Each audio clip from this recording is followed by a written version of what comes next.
BBC Radio 4, it's just after 11:30. The oldest member.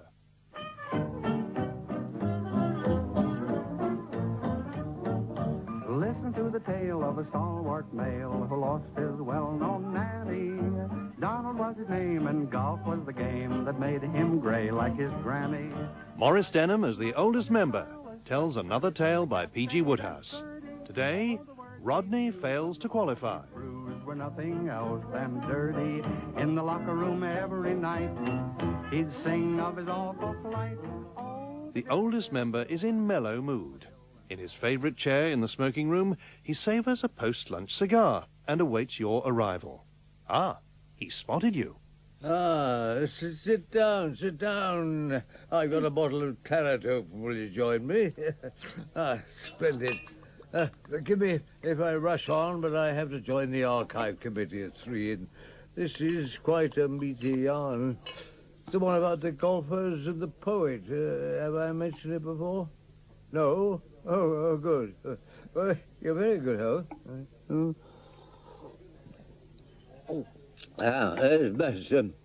That's quite a sturdy little wine, eh? Now then, this is a story of love, I suppose. Love of the purest and finest sort.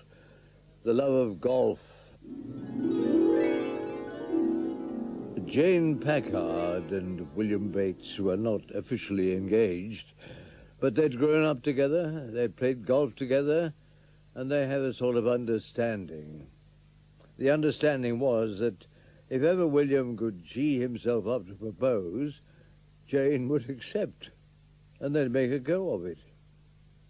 And William Bates was never one to rush at things. I've seen him at lunch pondering for 10 minutes on the relative merits of the chump chop and the sirloin steak. Jane Packard, as we shall see, had hidden depths, but she appeared as tranquil as William. The centrepiece of both their lives was golf. Oh, good drive, old girl. Got some extra length. Glad of your tip about the wrists. It seems to help. Yeah, I got it from Stiffy Stevens. Oh, that reminds me. Stiffy's throwing a lunch party on Friday. Asked if we'd drift along. On Friday? His birthday or something. Kicks off at 12 and drags on till 4. You won't want to go, will you? Means dressing up and all that rot. Well, it might be fun. We said we'd practice all day Friday for Saturday's match. Against Dorford, of course. No, let's not bother. Stiffy's chums are pretty boring anyway.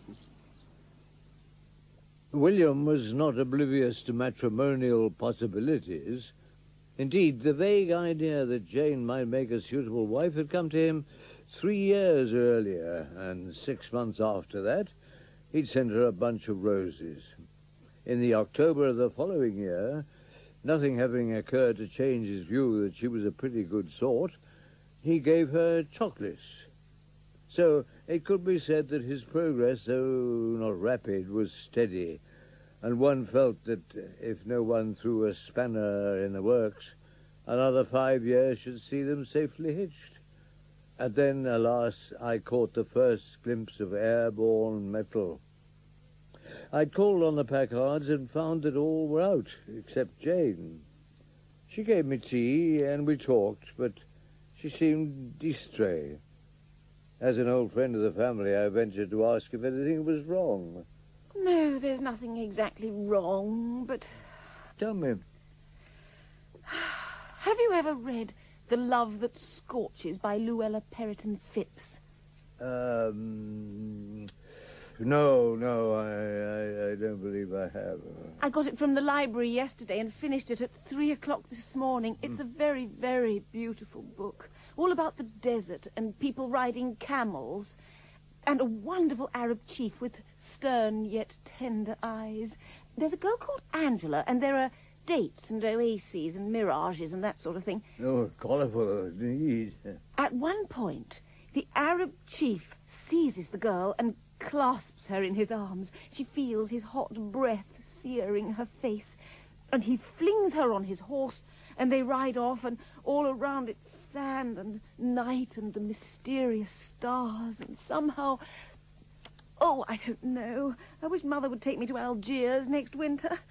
It would be so good for her rheumatism. I left feeling uneasy. These novelists should have a care. They put ideas into girls' heads and unsettle them. I began to fear for Jane and William's union. I was concerned, you see, because the two were so ideally suited that any rift would seem a breach in the natural order of things. Their handicaps, after all, were practically level. Well, most divorces, as you know, spring from the husband's supremacy at golf, so that when the wife starts criticizing his relations in the normal way, he tends to be rude about her putting. Now, this wouldn't happen with Jane and William. Once hitched, they would surely enjoy a life of bliss. I felt urgent action was needed and hurried to William's house, where I found him practicing chip shots into the coal scuttle. Hold on a mo. Ha! William, I'm loath to interrupt important business, but I have to ask you an urgent question. Do you love Jane Packard? Who, me? Yes, of course you. Jane Packard? Jane Packard. Do I love Jane Packard? Well, yes. I suppose I do. Oh, good. Quite a lot, actually. Oh, capital. Then my advice to you, dear boy, is to tell her so, and soon. Tell her so. Now, that's a brainy scheme. You mean it would kind of settle things and all that? Precisely. Well, I'm off to Squashy Hollow tomorrow for the tournament, but I'll be back on Wednesday. Suppose I take her out then and propose? Oh, splendid. At the 6th hole, say? Ideal venue. Or the 7th? Well, the 6th would be better. It has the large bunker. Try to lead her into it. Why? Well, I have reason to believe she'll respond more readily to your wooing if there's a bit of sand about. Well, if you say so. And another thing. See that there's nothing tame or tepid about your courtship. You must show fervour and zip. In fact, I urge you to seize her and clasp her in your arms and let your hot breath sear her face. Who, me? Yes, believe me, it'll have a most salutary effect. But I say, hot breath, I mean. Dash it all, you know. What? It's what she would wish. Seize her? Exactly. Clasp her in my arms? Just so. Well, you know, I suppose. All right, I'll have a stab at it. Ah, excellent. Go to it, lad, and heaven speed your wooing. In all human schemes, and it's this that undoes the subtlest strategists, there's always the chance of the unknown factor lurking behind the door with a piece of lead piping in his hand. And I felt his presence on the Wednesday as I strolled to the first tee to wish William well for his fateful round. He hadn't yet arrived, but Jane was there, and with her was an unfamiliar young man, tall and slim. He was talking to her in a musical undertone, and she hung on his every word. Her lovely eyes were fixed on his face, and her lips were slightly parted, and she didn't notice my arrival till I spoke. William not here yet? William, isn't he? No, not yet. I don't suppose he'll be long. May I introduce Mr. Spelvin? He's staying with the Wyndhams, and he's going to walk round with us. Oh, how do you do? Mr. George Spelvin, the actor? He is my cousin. I am Rodney Spelvin, the poet. He writes the most beautiful poems. He's just recited one for me. Oh, that little thing. A mere morceau, juvenilia. It was sublime. Ah, you have a musical soul, Miss Packard. Would there were more like you. We bards have much to bear in this coarse world. Oh, yeah. Only last week, an oafish editor asked the meaning of my piece, Wine of Desire. The meaning, indeed. I gave him answer. 'Twas a sonnet, not a mining prospectus. Serve him right, if you'd biffed him on the conch. Then I spied William some 30 yards away talking to Fruity French. And as I went to join them, he detached himself and hailed me. I say, who's that strange-looking cove with Jane? Oh, that's Mr. Spelvin, a guest to the Wyndhams. Looks a bit of a galled helpers.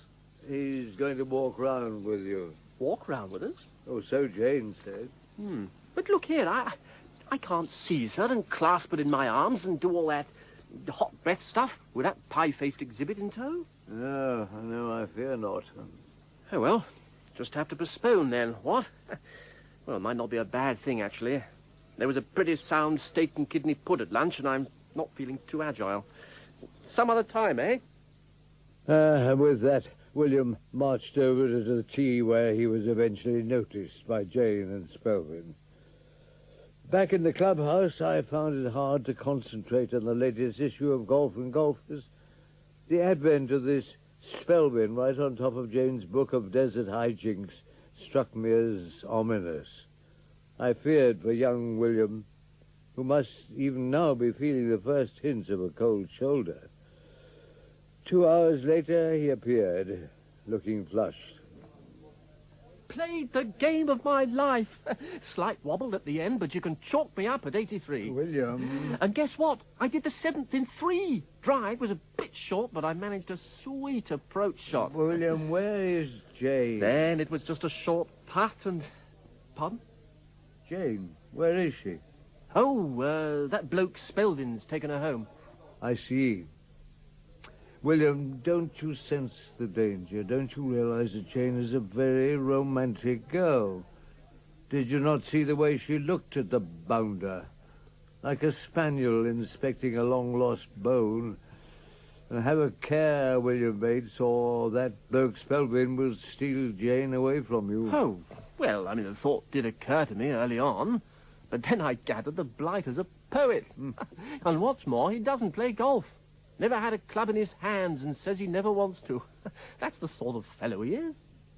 At this, I felt relieved. I could imagine Jane, stimulated by exotic literature, committing many volleys, but nothing so extreme as giving her heart to a non-golfer.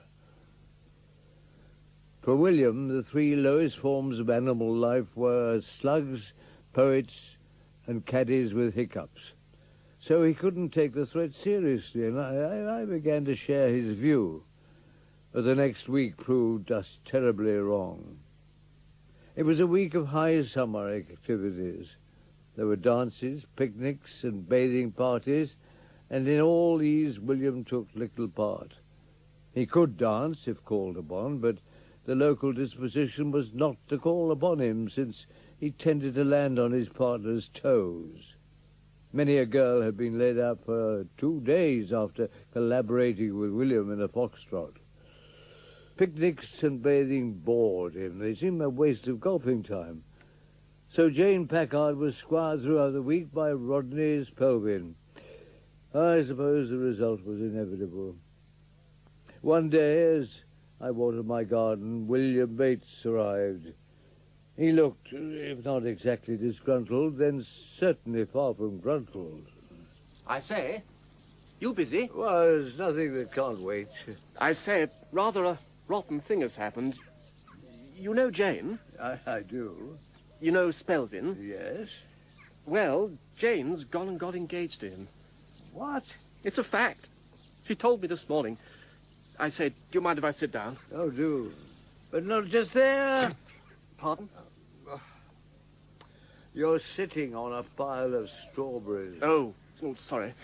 But look here, this engagement, not good, is it? Look, I warned you, my boy. You should not have left them so much together. But Jane, spliced with a golfless scribbler. It's beyond belief. Could there be some mistake? No, she told me herself when I proposed to her. Oh, you proposed to her? I'd thought about your advice, you see, and I decided to have a go. In what circumstances?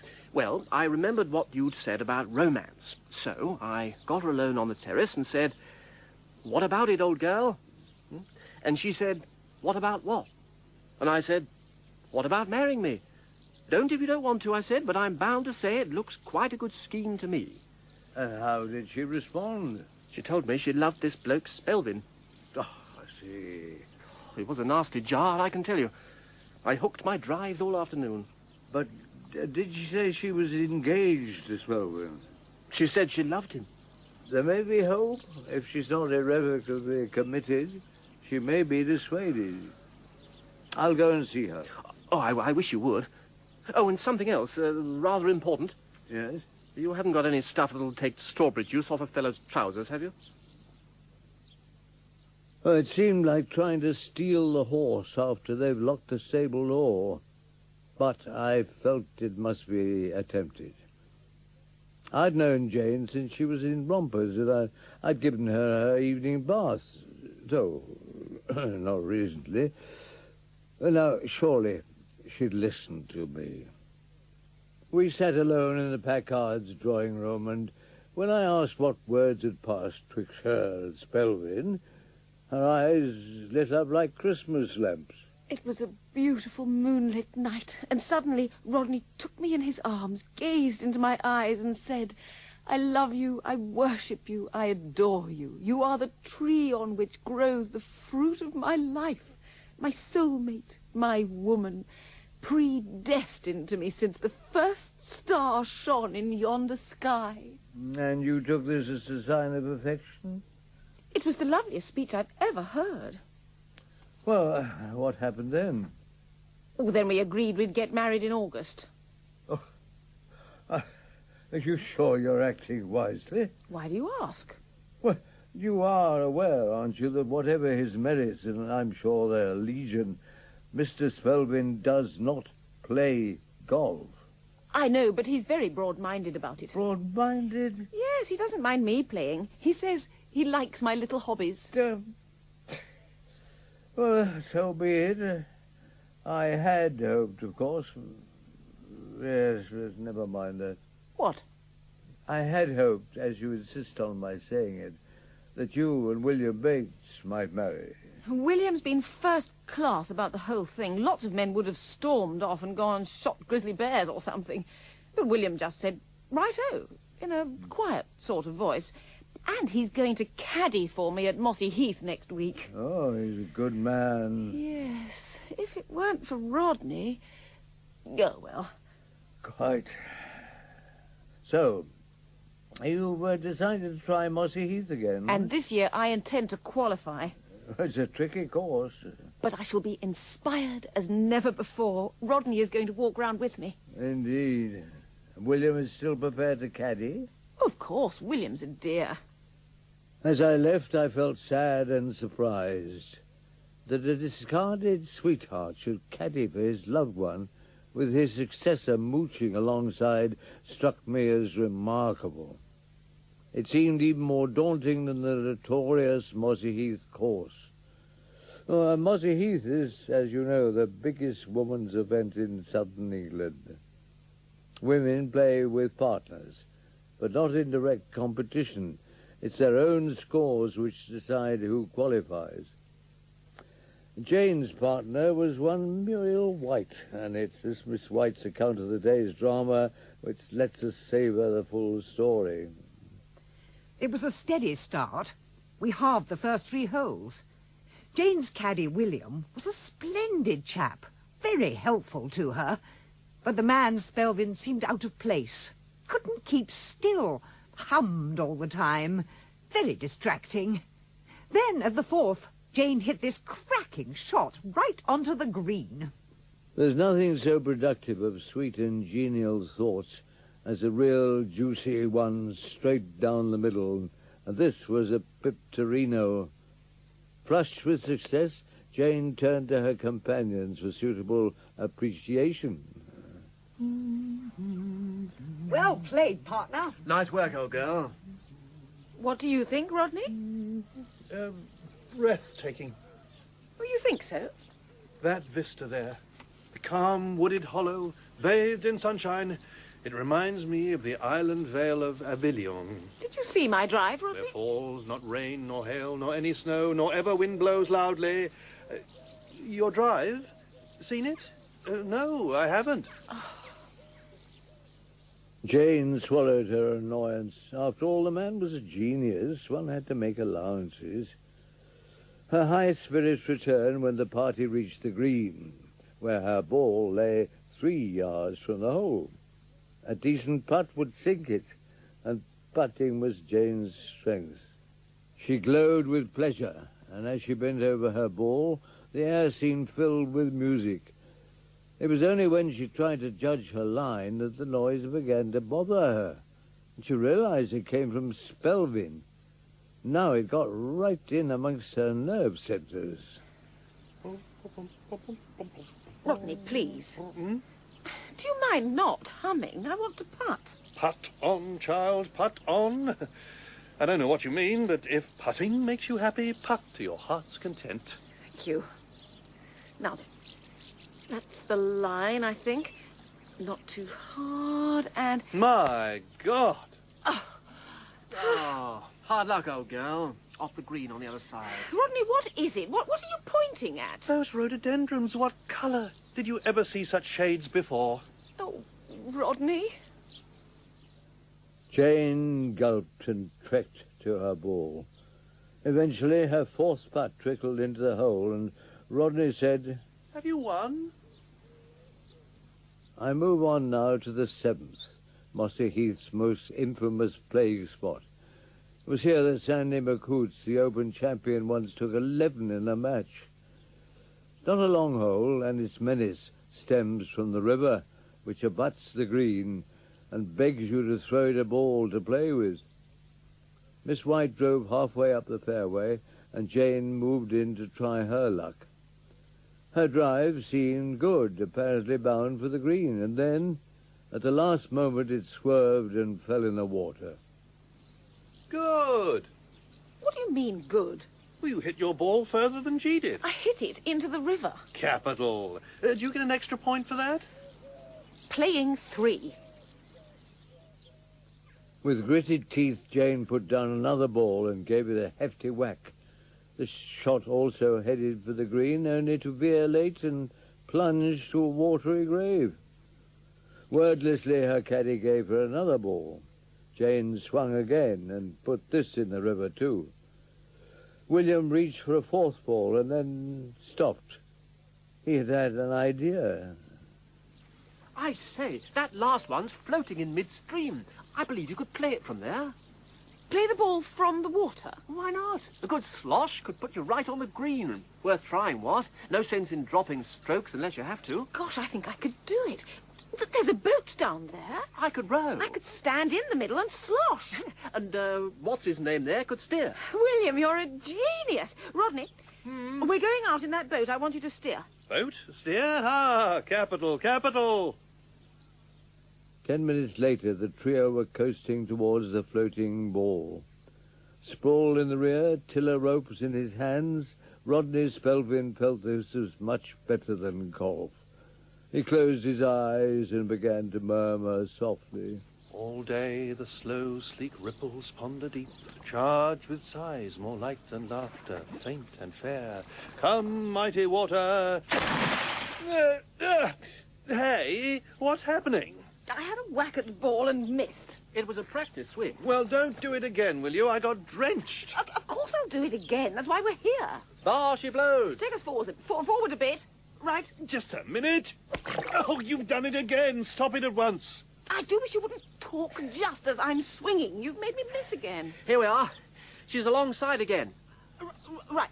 I'll have her this time. I'm wet through. This new cravat's ruined. Rodney, what are you fussing about? If you don't want to watch one play golf, why do you offer to walk round with one? Where's the ball, William? Starboard, amidships. Right, hold her steady. Awaiting her turn, Muriel White sat on the bank watching the sport. The man, Spelvin, was standing up in the stern like an absolute ass, sopping wet and waving his arms about. Jane was up the sharp end, beating the water with a niblick. I was just asking myself if the niblick was the right club for the job, when it all went wrong.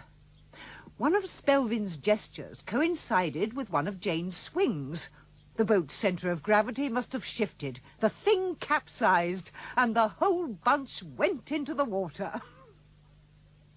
Miss White was not alarmed, for she knew the water was just 3 feet deep. She wondered idly which club Jane would use in her new situation. But in fact, clubs seemed in short supply. It's all right. We're in our depth. But where's my bag? My bag of clubs? Oh, must have sunk, old girl. Be on the bottom somewhere. Rodney? My clubs are on the bottom somewhere. Dive under and find them, will you? You may need to swim around a bit. I certainly will not dive under. Damn your golf clubs. And damn golf. I'm going home. Rodney Spelvin had drawn himself up to his full height. Not easy, for it was muddy where he stood. Now he trudged towards the shore, tripping from time to time and vanishing beneath the surface. At last he hauled himself onto the bank, stood briefly silhouetted against the summer sky, and then was gone. Offshore, William had retrieved Jane's clubs from the murky depths, and Jane was revising her views. What a wet! If a little thing like this makes him rude and horrid, heaven knows how he'd be in a crisis. It wouldn't be safe to marry a man like that. I say, does that mean the engagement's off? You bet it does. I never want to see that wretch again. Well, I say, in that case, old girl, what about you and me? Oh, William, I love you. Good. That's settled then. Now, how are we going to get you onto the green from here? A wedge, perhaps? How ironic that William's proposal, for which I'd urged a sandy setting, should succeed in 3 feet of water. But that's the glorious uncertainty of golf. Oh, good Lord, is it the time? I'm late for the committee. What's that? Some wine left in the bottle? Oh, don't worry, I'll take it with me. Thanks for dropping in. In the locker room every night, he'd sing of his awful plight. Oh, the dirty little pill went rolling down the hill and rolled right into a bunker. From there to the green I took 13, and then by gosh I sunk her. Rodney Fails to Qualify was narrated by Maurice Denham in the role of the oldest member. Jane was played by Sue Holderness, William by Julian Dutton, Rodney by John Glover, and Muriel White by Virginia Denham. The Oldest Member, written by P.G. Wodehouse, is adapted and produced by Edward Taylor. Day that came his way, his score he was sure to diminish. He never had such form, then up came a storm he was never able to finish. He had a slice that was far from nice, from him it never parted. Once he hit a shot, believe it or not, that came right back where it started. Do you wonder that he groans and sighs and wails and moans? Oh, the dirty little pill went rolling down the hill and rolled right into the water. The reason it would seem was I lifted up my beam when I know that I shouldn't oughter. Then I hit a shot that I liked a lot, but it sailed right into the marshes, and I wished right then, like a lot of other men, that I had worn my galoshes.